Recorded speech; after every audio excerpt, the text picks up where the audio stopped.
All right. Welcome, everyone, to another episode of How I Met Your Mortgage. As always, I'm your host, Adam Smith, with Just the Tips Coaching. And we've got a pretty cool guest for you guys today. We've had this one on the books for some time, and we've had a little bit of chatter about it, and we were able to chat for a bit before going live. So I'm really looking forward to this. Hopefully, you guys are too. So, welcome to the show, Sean Murphy. What's up, Murph? Not much. Happy Monday. How are you? Murphster. We could come up with all kinds of stupid nicknames, I'm sure, and you've Yeah, probably I gotten them guess all. Smurf, I Yeah, think I knew that is the, one. yeah. But Yeah, we talked about that one. All right, so Sean's never been on the show before, guys, which is it seems a little weird considering how long we've kind of run in the same circles. right? But here we are Yeah. now. We told Sean this was really about what we do at JTT when it comes to lead gen and team structure and client retention. But we're actually going to spend this episode talking about Sean's dating life. Dun dun dun. And we're done. That was awesome. Great episode. No, I'm messing with you guys. It's like cricket. Yeah, right. So we did get a little bit of chance to chat about it, but our audience obviously not in the know. Give us a little bit of background. We know, well, for those of you that know Sean, cool. If you don't, go find him on social media. He's got some really cool shit out there as far as his content goes. I like the elk, for I think example. it's cool. Yeah. I like the elk. That was one of my favorite short form videos. The elk holding you up. Oh yeah. Your little Best wilderness traffic jam. Yeah, exactly.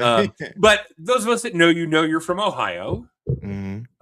And I've always heard that the best thing to come out of Ohio was Interstate 80. Yeah, that's a Right. straight shot. I'll be making that drive, the long, arduous drive back here a couple weeks. Oh, that is Yeah, a lot of flat it's great once you nothing. get past Kansas.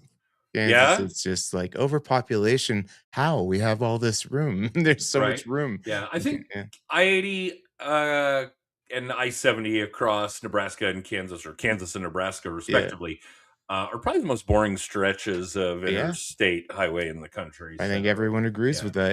Yeah. All right. Well, how'd you end up here? And more importantly, how the hell did you end up in real estate? Yeah, from Youngstown, Ohio. It's a little steel town, and growing up, we just didn't have. If I wasn't doing sports and traveling because of like track and field and things like that, I wasn't really traveling a whole lot. I'm youngest single mom of three, and uh, I went to school in Pennsylvania, and I just wanted to kind of maximize my opportunities with track and field. So I went down to Alamosa one summer where they have Adams State. It's an amazing Division II school for distance running. So I went up there, trained for the summer, and really didn't know much of anywhere where I wanted to be, but I knew it wasn't Youngstown forever.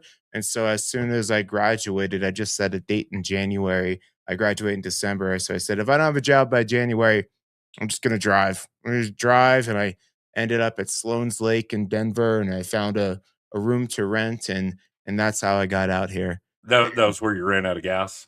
Yeah, December. right. Well, I landed right by Sloan's Lake at Sheridan and Colfax, and if people that know that area know that's really not where you wanted to be back in 2008 when I came out. So It was not regentrified the way that it is yeah, now, yeah.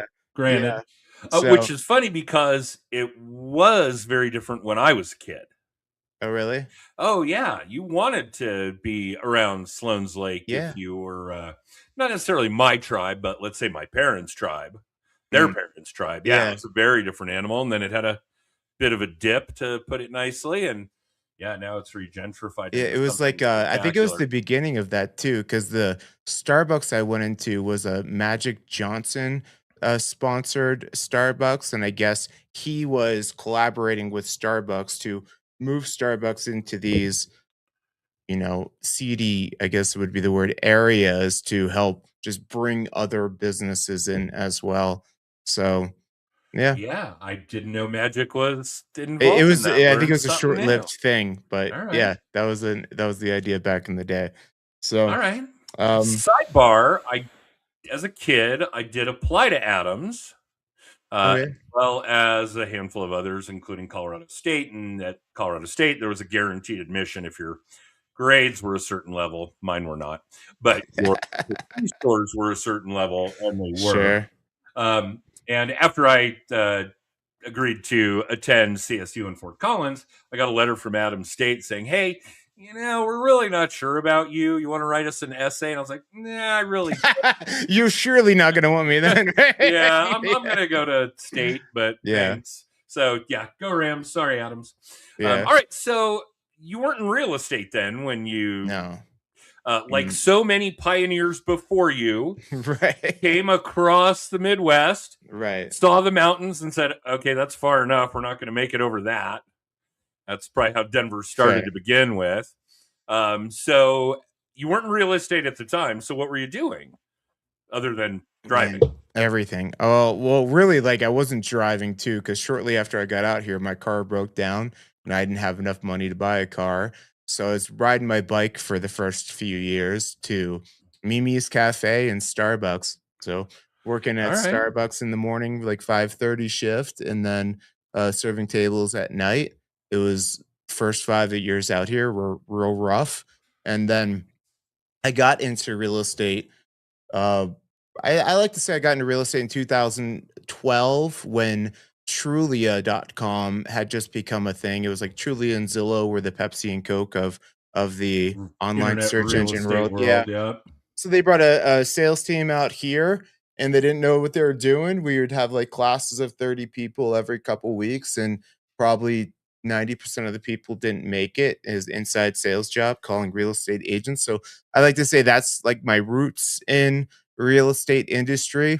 But through that experience, I eventually I got good at it. I became an inside sales trainer with them. And through my experience just talking to real estate agents across the country, I just, quickly realized that some people really got it dialed in with their systems and processes, and a lot of people didn't. So that's what gave me the confidence when Trulia moved me up to Seattle because we had purchased a company called Market Leader. And right after that, Zillow had purchased Trulia. And after kind of the hostile takeover that we did of Market Leader, I felt Zillow was going to be hostile as well. So they wanted to move me back to Denver to go back into a sales training role. And I was like, I'm gonna step away at this time. And that's when I got into real estate at the end of 2017. Okay. So Officially. it hasn't been that long, yet not yet a decade. Not yet. No. Although shit, I can't believe we're almost a decade off of 2017. That Isn't it sounds crazy? wild. Yeah, literally that was literally just like running into a brick wall for me, Yeah. mentally. That, yeah, 2017 is a decade ago. Yeah. That COVID was sounds COVID was 6 years wild. ago. This All right. Well, are we allowed Um, to say COVID? I don't but I do know. want our audience to know, and Sean already knows this, we've got a pretty significant and lengthy vetting process if we're going to have agents on the show. Obviously, we do a lot of other episodes where it's not strictly real estate agents, that kind of thing. And whether it's, other talking heads or influencers or that kind of thing. A favorite, would be Barry Habib, Rene Rodriguez, Mhm. people that kind of circle the industry but aren't, boots on the ground dealing with loan origination or finding Yeah. buyers and sellers, that kind of shit. So, just so our audience knows, we vetted Sean. He is not new to this. I made the He cut? knows That's what he's crazy. doing. He made the cut. He's doing some good business. He's a Yeah. liked guy here, unless we're talking about his dating life again, then maybe not.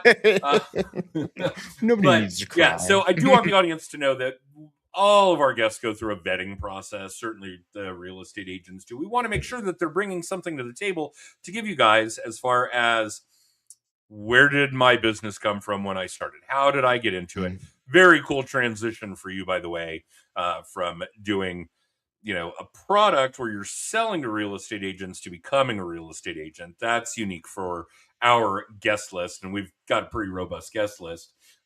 Even as weird as Kat, who studied in college and then worked professionally as a librarian. A professional librarian. professional Yeah, librarian professional shusher. turn right Yeah. turn real estate agent. Yeah, Grant, if you're watching, a nod. Grant's in the LA area, and he is one cool cat. But yeah, let's dive into that because obviously that's what we want for our audience. Where'd you start? Where did the business come from? Were you EXP at the time? And I should mention that Yeah. just so you guys know, Sean is EXP. Has this been the only stint for you?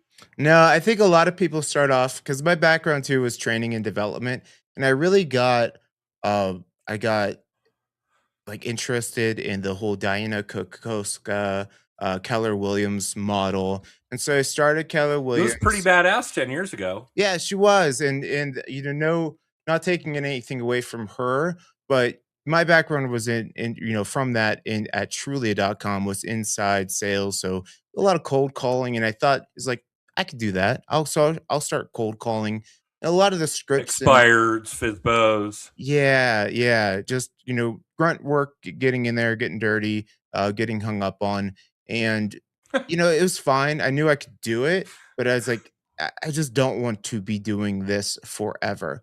So, in some of the Diana Kokoska stuff, it just felt a little bit outdated with the way I talk to people, my generation.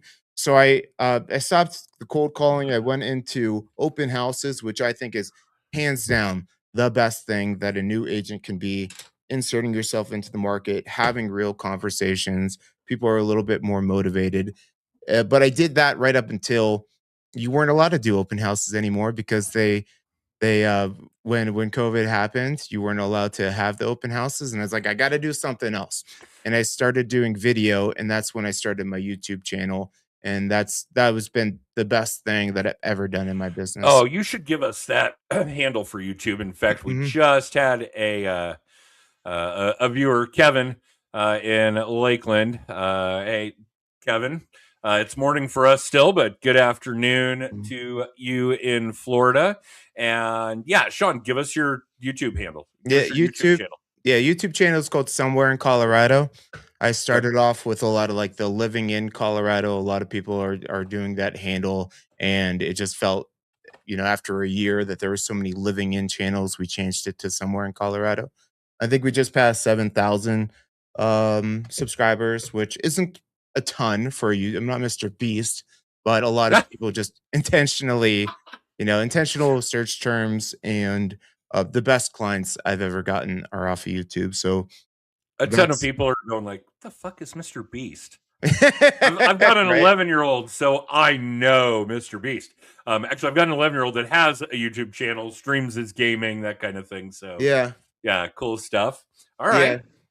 And the So, YouTube is the best. I mean, because I was, I'm like, I guess I just heard you say fuck a couple times, and like, so I'm a kind of a chill guy. I'm not super polished. I like to do luxury stuff without like the ego. A real grassroots type guy, bootstraps, and with YouTube, it's like if they don't like me, they won't call me. So the people that do reach out, it's just like they're my type of people, and totally. it's just such an easier experience. So, I think that's really valuable, actually, for everybody.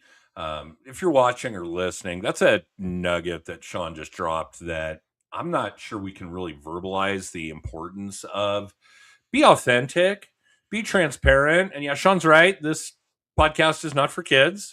No question. We will drop the occasional F bomb, that kind of thing. Um, but if you're authentic and transparent, you be you, you talk about the things that you're into, you make sure that your audience, and by the way, guys, your audience already knows you're in real estate or mortgages or insurance or whatever. They don't want to know what you do, they want to know who you are Yep. anyway. That's kind of a really big deal today. Yep. So if you do the who you are and not the what you do, and you do it authentically and you do it transparently, so on and so forth, then not only are you going to attract people that think like you, that talk like you, that um, are into the things that you're into. But Yep. what Sean is describing here, which is equally important, and we rarely talk about it, is that the ones that aren't are going to just organically go away. You're never even going to know that they're not interested in you. Right. We refer to that as the trash taking itself out. I like that line. Right? I'll Yeah. I use mean, that. literally, the trash takes Yeah. itself out in that sense. If you are authentic and transparent, and you are really being you, and you are really working on content. And I know when we use that term that we all think social media, but I'm not just talking about that. I'm talking about video or your postcards or your one-on-ones at networking events or the phone conversations. Whatever shit comes out of your mouth is your content. Yep. If you're really transparent and authentic about that, then yeah, people you want to work with are going to gravitate towards you. And people you wouldn't want to have anything to do with are going to go away and you'll never even know. It's perfect. Yep. Exactly. So I use the line, "Your vibe attracts your tribe," your and vibe attracts your you know, tribe. I dig s- that. so many people too. It's like going back to the dating reference. It's like a Zillow lead or a Google AdWords lead or something like that. It really feels like a blind date. They don't know who you are. They don't know your credibility. Whereas YouTube people, they've watched so many of your videos that they know. At least it's like one person. I never know them, but they know me and they treat you a little bit like a celebrity. I wish it was that nice, but there's a warm feeling when they get to meet you in person compared It's to that kind of that sales wall of that you need to agreed. work to get down It's with it's people. not celebrity status, Right. but you're absolutely right. And I still on the regular have people coming up to me, and this is actually an interesting one, coming up to me because they've seen me on video. I Mhm. mean, you and I were talking about that. We've done hundreds of these video cast podcast episodes. We do a weekly video blog. Uh, I probably, I don't know, sprinkle in another one or two videos a week, a lot of it live, some of it edited and distributed through those channels. And Sean's probably victim of our monthly voicemail drop tip, Yep. once a Yep, you're month, right? consistent. Well, you got to be. Yep. Constancy and consistency are Mhm. as big as that authenticity and transparency. Totally. Okay. Yep. But I will have people walk up to me and talk to me like they know me just because they know my voice. And it's not just the video. Don't get me wrong, guys. The video is huge. People who've seen some of my videos know, and this is true for Sean as well, they know what my home office looks like, what my office looks like, what my car looks like, what my wardrobe looks like, how I sound, my tone, my inflection, my sense of humor, if I actually have one, those kinds of things. And it does pay dividends for breaking down what would be, well, for lack of a better term, cold calling versus warm calling. Right. These people think they know you, and they do. Again, they've seen how you operate. They know what you wear. They know how you sound. Mhm. It's absolutely huge. And we don't talk about the video stuff a lot anymore just because it's been so long that we've been able to do this kind of work. Mhm. But if you're not doing good video work, ladies and gentlemen, please start. It's never too late. Push that record button, get to work. That kind of thing is huge. And Sean, you obviously made that pivot pandemic era, Right. and it has obviously paid dividends. Right. And as a result, you've kind of got something of a local underground celebrity status because people recognize you. Yeah. And can I add to that too? I think another benefit is I see a lot of agents online that the professionalism is what they're always trying to push. And that is important, but having an audience that already knows you, likes you, trusts you before you ever meet them in person, it gives you the ability to not worry as much about how you need to present yourself because you could just be yourself, if that makes sense. Oh, more blind date advice. Yeah, right? Well, yeah, be Seriously. yourself out there, gentlemen. But yeah, it's just so much easier because I mean, I normally would put a collar on when I'm meeting people, like a polo, but I could show up in just this. I could show up in my hat, and I'm not losing anything from their perspective as far as professionalism because they already know I know what They, I'm doing, they know you. and yeah, and they're fine with this. That's who they want, right? That's who they called. Yeah. And don't get me wrong, I think that there's a lot of value in having people know you, even though you don't yet know them. Mhm. And you're going to learn it. No Yep. question. You're going to figure out who they are and what they want, wants, needs, desires, goals, all the things.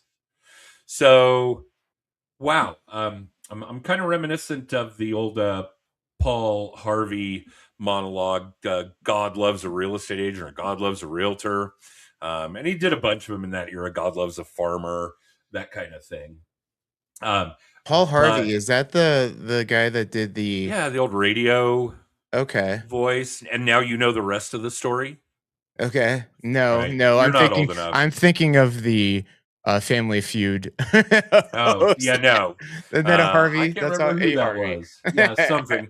Alright. Okay, now we're really Now dating we're dating Sean. ourselves. You guys didn't know Sean was actually 30 years older than I am. He just looks Steve really good Harvey. for. Steve Harvey. Oh, That's yeah. what I'm talking about. Yeah, I'm No. definitely Golden Girls, and all that Yeah. era. Yeah. Paul Harvey.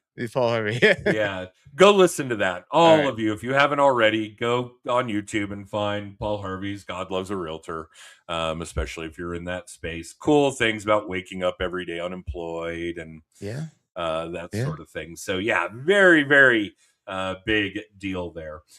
So, do you think that the video work is the brunt of your lead gen stuff now?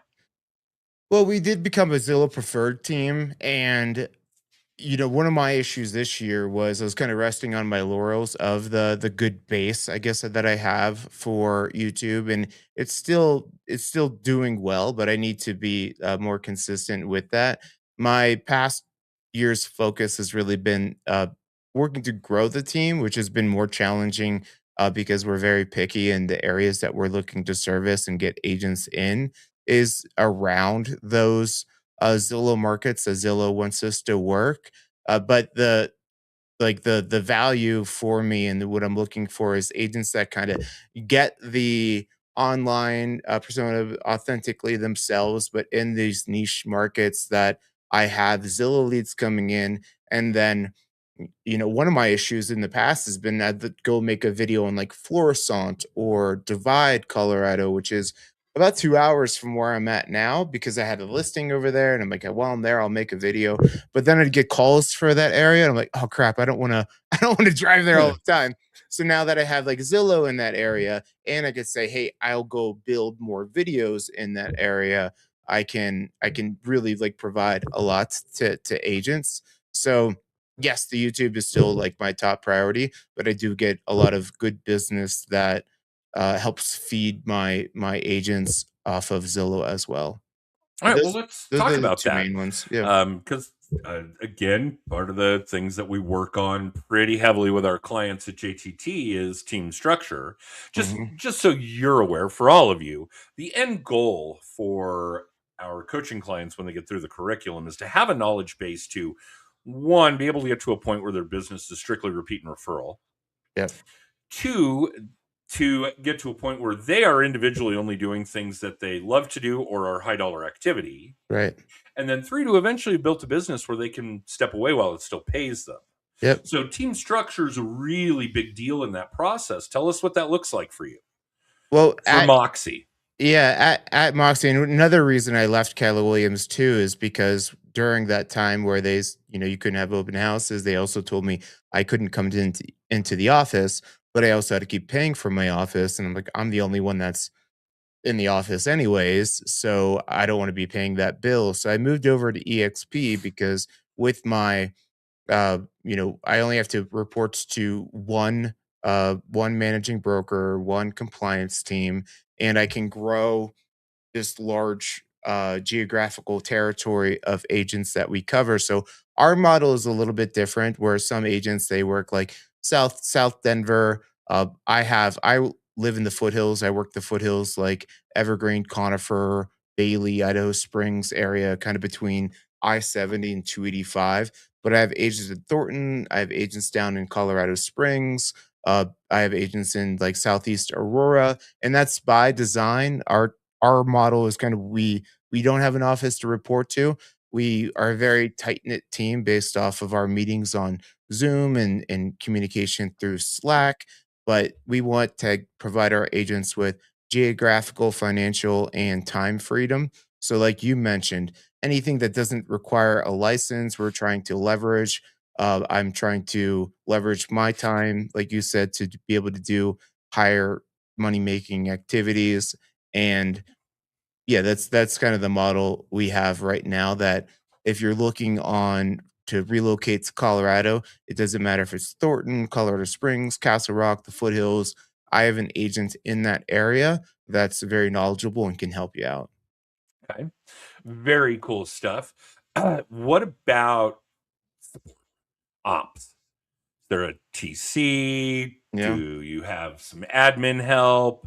What totally. does that look like? Yeah, so I have 2 amazing, they're the backbone in our team meetings that we have each week. It's like the shout outs for the week are always going to them. So I have one that handles a lot more of the transaction coordinator. I think that's like the first person that somebody always hires. So transaction coordinator, he also handles a lot of the marketing for our team. Benji, he's amazing. So There's a nod. Crushing it out there, Benji. yeah, he's doing great. And then Jimmy is the operations guy. He's kind of my right hand man. He's been with me for probably 6 years now. And what I'm good at is saying, "Hey, here's how I want these to flow and these systems to talk to each other." But when you start getting like Zapier and this plugin for the CRM and like connecting the dots, and when a system's not talking to itself each other is like what's broken. Like I'm not good at that stuff. So Jimmy's there to help out with that. And then I've always wanted, because we have a very large database, I've always wanted to hire an inside sales agent, but hiring, training, like an inside sales agent that's just making cold calls or, cold to warm calls all day, every day. I feel like the burnout at that role is very high. And then consistently training somebody new and coaching and holding them accountable is not something I'm really into. So just this past couple weeks, I've hired a couple showing assistants that are outside of my team, but then also a company called Fellow with the real reason that I got with Fellow is because they have a new add-on to their like product suite called Felix, which is an AI texting, calling, and emailing uh, assistant, and it's based off of what it can find from their like property intelligence, all their proprietary information of what they can gather from the client and the reason that they first connected with us. So it's very nuanced, intentional texting and calling conversations that it's having. So that's been amazing. So that's kind of like my ops side. We have a ton of other tools that we provide to our agents as well, but those have been like my assistants and Fellow have been kind of the biggest, sweetest, sexiest changes we've made recently. Very cool. Mhm. All right. And I think that there's something to that. And of course, with given 60 seconds on the fly to kind of think it through, I do think that there's a lot of value in the inside sales role. Mhm. I do agree that I think the burnout rate would be pretty high. And I also agree that having to, be some kind of a manager to that role is difficult. Accountability partner to that role is Right. difficult. I think that role is something somebody could do learning the biz, kind of like you did in inside sales, Mhm. and eventually graduate to being a buyer's agent, You're something right. along those lines. Yeah. And then, of course, each person coming in filling that role, whether it's 90 days or 180 days, we don't want to burn them out, is also responsible for kind of writing the ops manual for that role. Here's all the things that I do. Here's where it works. This is Yeah. what is successful. And then obviously can kind of hand it off to the next person, the next person, the next person. I don't know how many people willing to do that inside sales role are out there, but it might be a great way for new agents to kind of get a feel Yeah. for what really goes on. Because obviously the real estate schools aren't doing that shit. No. That's why JTT exists, because Yeah. the real estate agents aren't learning the actual job. Right. You got to find buyers and sellers. That's your job. Yep. And for the most part, everything that's a byproduct of that, you can pay somebody else to do. But you don't learn that coming out. You know to run your circle. Your Aunt Ida's not buying a house every year, so Mhm. that well dries up really fast. That kind of thing. Um, and I think it's important for everybody to understand going in that that might be something ideal if you're a brand new agent, because you don't need to know how to negotiate an inspection if you don't have any fucking buyers and sellers, Yes. You're right? actually this is a really Can I Yeah. elaborate on that? We're So gonna run over, and I know that Jen will ping me about it, but yeah, go. I'm totally with you on, anybody that's joining my team, they have to be dialing into our CRM. It's mandatory that they're calling through. I find a lot of people that coming into the industry that, like you said, they don't teach you in school is how to run a CRM, how to make an introduction, how to overcome objections, how to set an appointment, how to qualify. So that is a requirement. And my skill set, my background at Trulia.com as the sales trainer, I feel one of the things that I'm best at is helping people identify where they're lacking. Everyone comes in with different strengths and weaknesses, helping you identify what you're lacking the most. And let's take the thing that's going to cause the biggest improvement the quickest. Let's attack that because when you come in, a lot of times it's like there's so much stuff to fix, but we do call recordings. We break down those calls in script practice and really weed out the like us, kind as you knows, because so many times in sales training, people I'd say, hey, well, how'd that call go? And they're like, oh, it went like this. And their perspective of how it went is night and day different from how it actually went when they listen to the call. So getting in the CRM, making dials, kind of feeling the weight of the burden that the fellow and Felix and this ISA will be doing is crucial to your success. And with that, I also require everybody on the team to have their own leg of their business that they're developing. Because whether you stay at Moxie or you leave, I want you to be able to hunt and take down business on your own. So whether that be open houses or YouTube or Instagram, you have to have a leg of your business that you're working to grow your business. We don't want people just waiting with their hands out for a Zillow lead to fall for them. Well, and don't get me wrong, I think that there are two different types, and we exclusively work with people that want to learn how to generate leads. But Hmm. there are people that are really good at chasing leads. Yeah. And that may just be their MO. I think one of the big struggles that you probably have there with new team members, with people that are going through this training process of sorts and listening to their recorded calls over. This is a really difficult one, and it's a big issue with coaching in general. People don't like to be told where they suck. They Well, don't. It's why we don't do coaching. It's why we don't go to therapy. All kinds of things. People do not like being told. It's very difficult in the human ego system sure. to, open your eyes to that. So yeah, that's really killer stuff. I hope that a lot of people will uh, Mhm. Well, understand that, learn, take advantage of it. and with that too, we always like if we're listening to your call, you will always critique yourself first. And I always make them start off with tell me one or two things you did well that you want to continue doing because it's really easy just to crap on yourself Oh, and oh, start off easy, negative. easy. Yeah, so let's start there. Would you do well? And then now let's say like what can we improve? So yeah, it's one you have to have the right mindset for that type and I think if you're really not open to it, that's going to be a hurdle for that constructive feedback with you. But um but yeah, like there's so many things that you can improve. Try to take the coaching and work on the one or two that'll cause the biggest impact and go from there. But yeah, it's definitely a mindset of that constructive criticism. Sean, this has been so cool. Yeah, I Why did we appreciate wait you. so long to have you on the show? I don't know. I don't know. You've been in my ethosphere for a while now, and Right. I've watched a few of these, and I applaud you for your consistency and the reach out and the content and everything that you do. Oh, I'm really glad that we were able to finally nail this down, and we'll do another. Let's do it. I love Yeah. it. All right. I'll get that on the books after we're done here.